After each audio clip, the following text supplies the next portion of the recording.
উহুদ পাহাড় আগে জানতাম ছোট্ট একটা পাহাড়, আমাদেরকে দেখানো হয়েছে এই পাহাড়টা উহুদ, কিন্তু এবার ডিটেইলস জানলাম সেই উহুদ পাহাড় 7 কিলোমিটার লম্বা, 5 কিলোমিটার প্রস্থ। সেই উহুদের কবরস্থানে আগে জেনেছি শুধু হযরতে আমির হামজা আছেন,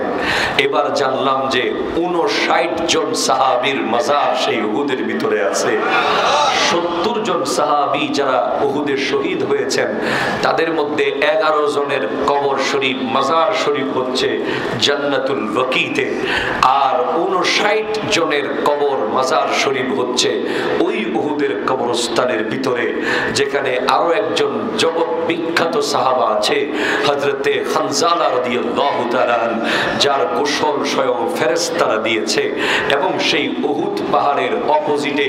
এমন এক গর্তের সন্ধান পেয়েছি, এমন এক গুহার সন্ধান পেয়েছি